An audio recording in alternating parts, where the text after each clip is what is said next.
And welcome, ladies and gentlemen, to a very special edition of the Movie Dog Show. This is the 25th anniversary retrospective of Star Wars Episode 1, The Phantom Menace.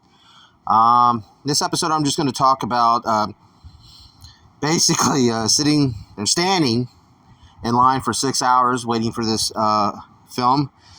The build-up that really went through, that we went through for the year. Was just, especially the last 6 months prior to the release of this film.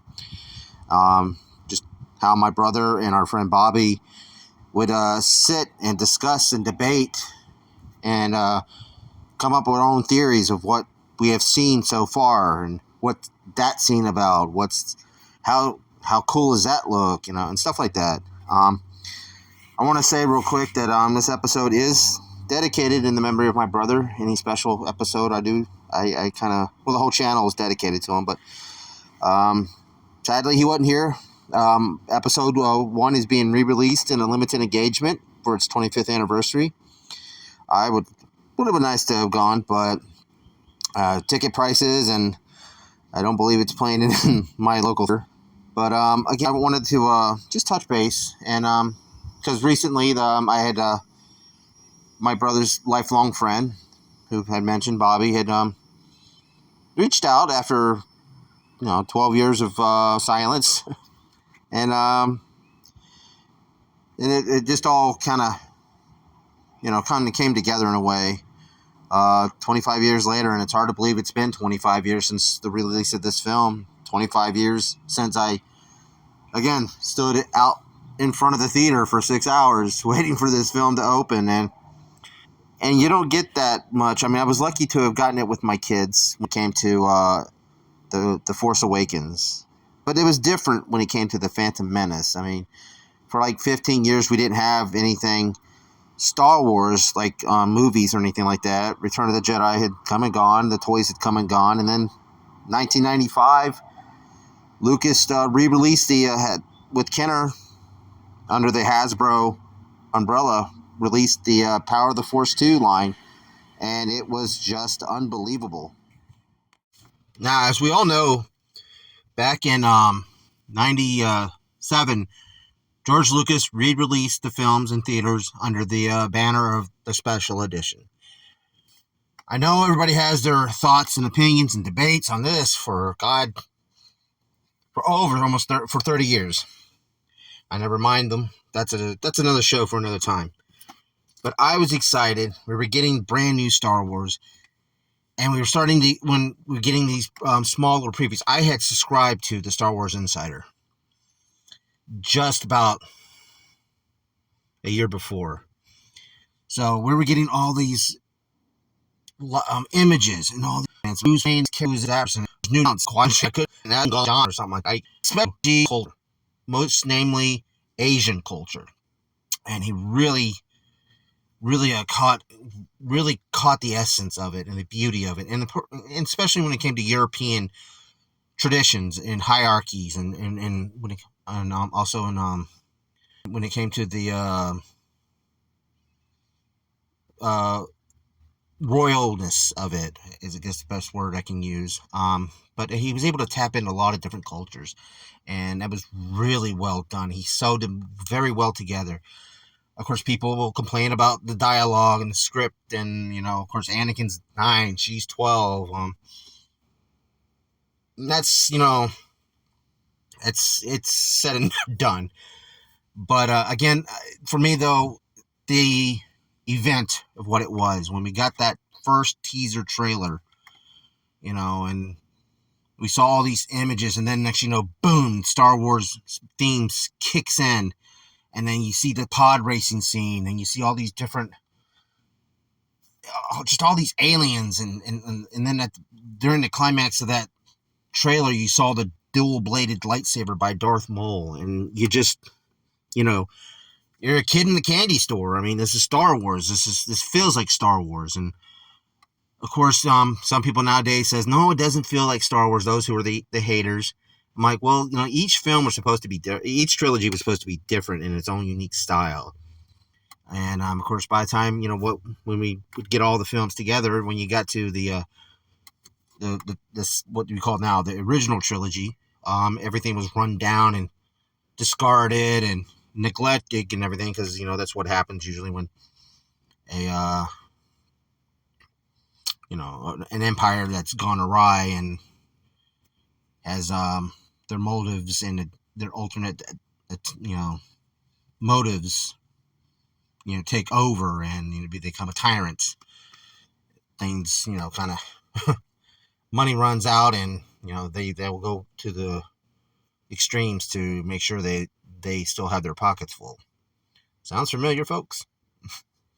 But I mean, just again, standing in line, because my mom told me the stories about how she stood in line, and I was just a baby at the time, so I was with my grandmother or my aunts, and she stood in line for a lengthy period of time for the original Star Wars film, the 77 film. And I remember hearing about that, and also would hear about standing in, how my dad would stand in line for other movies and stuff like that, or the events that he said, yeah, I remember watching that, and when it came out in theaters that very same day, because my dad was a projectionist, which I now find myself saying the same thing, minus the projectionist, but finding myself telling young kids like, yeah, I saw that movie the very day that it opened. And I tell that to my kids when it came to standing in line for episode 1.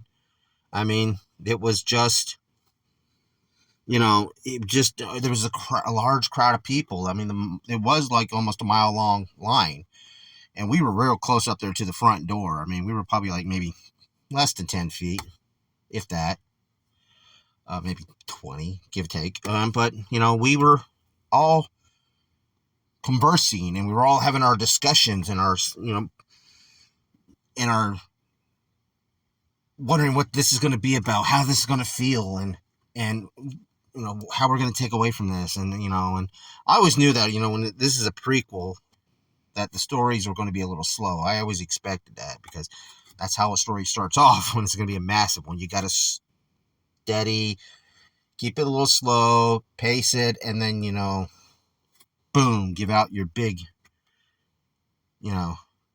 extravaganza. I mean, sadly, the next film would not be the Empire Strikes Back style.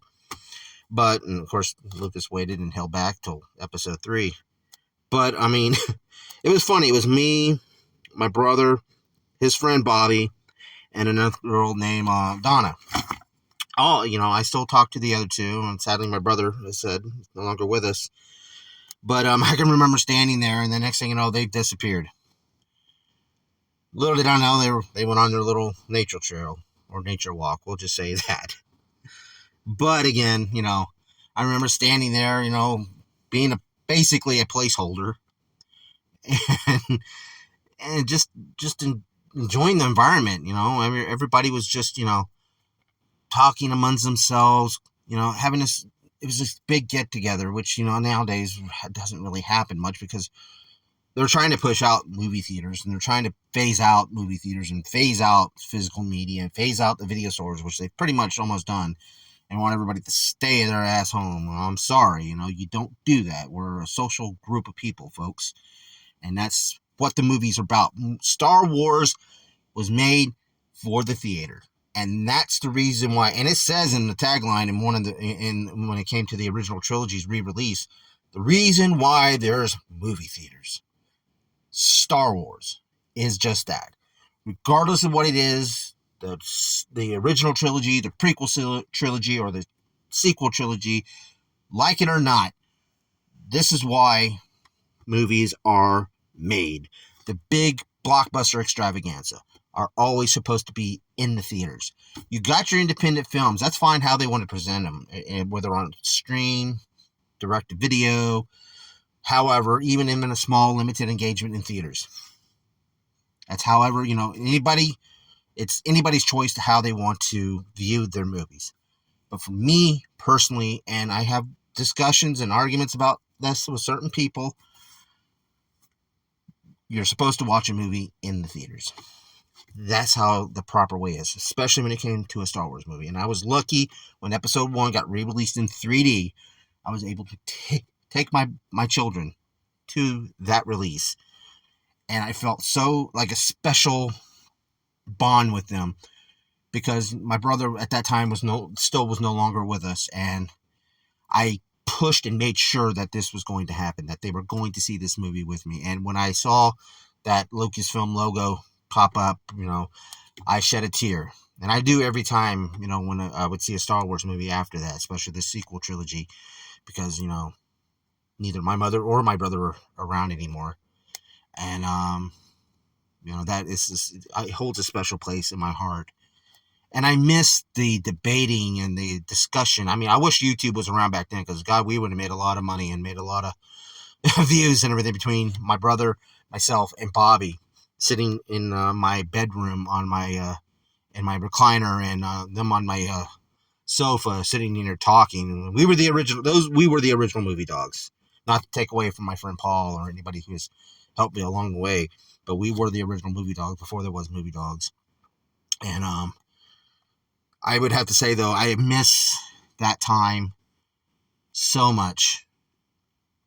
Something you can never get back. As I said, I was able to get some of it back when I got to see the re-release in 3D with my children and got to see the movies with my children in theaters. And for them, The Force Awakens was that for them as it was for me in Episode 1. Because I was really young when the original trilogy had come out. So I was in that latter half of the first generation of Star Wars fans. But again, folks, don't take the theater for granted. Push to keep the theaters alive. Drive-ins, theaters, whatever. Home video, physical media. And make sure, because you don't lose control of how you want to present or how you want to watch a film. And don't let the producers or anybody lose that privilege as well, because they put a lot of work and effort for the smallest details to put on that big screen. And I can't stress enough. I mean, this was such an invent film. It got a little overshadowed by a few things. The Matrix came out that year, which of course we all know would blow us away.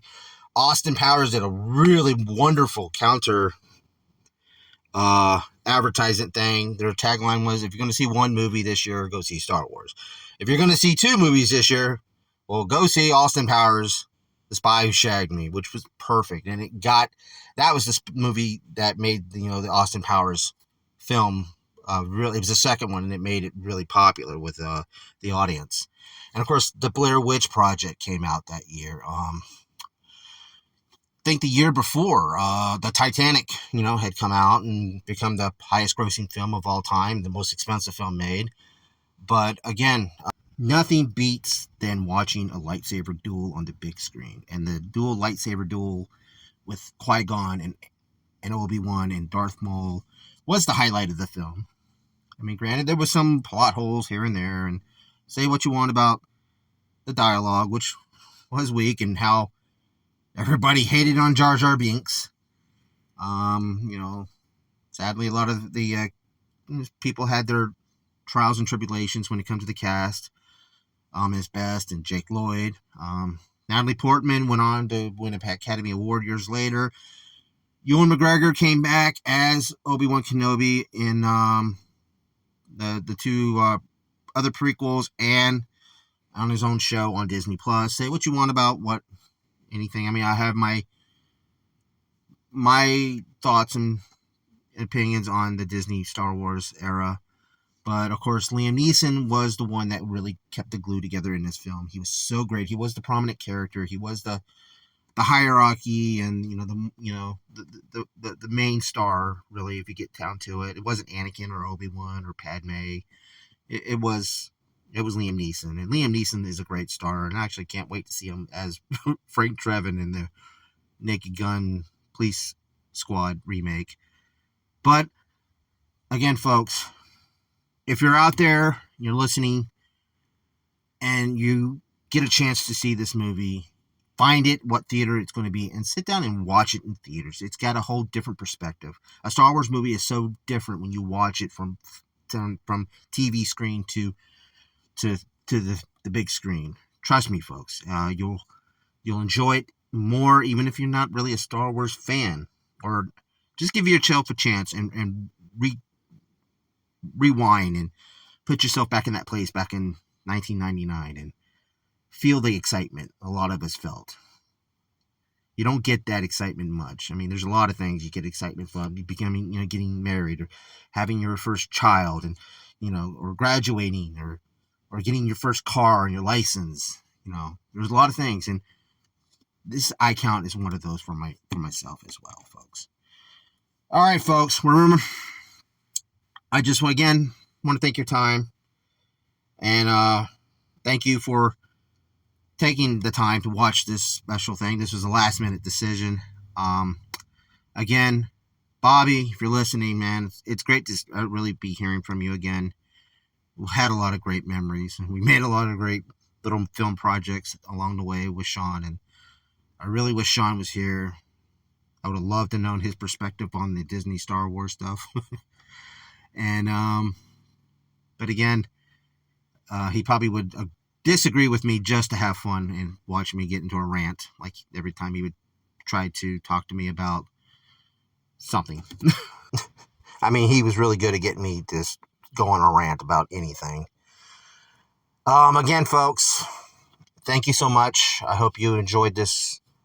I hope I give you a decent enough insider about it. Again, I didn't want to go into too much detail about reviewing. I just wanted to explain, hey, this is what happened back in 1999, and this is what we did. We sat around, what people do now on YouTube. We sat around and we discussed about Star Wars and theorized on what Episode 1 was going to bring us and how it was all going to end.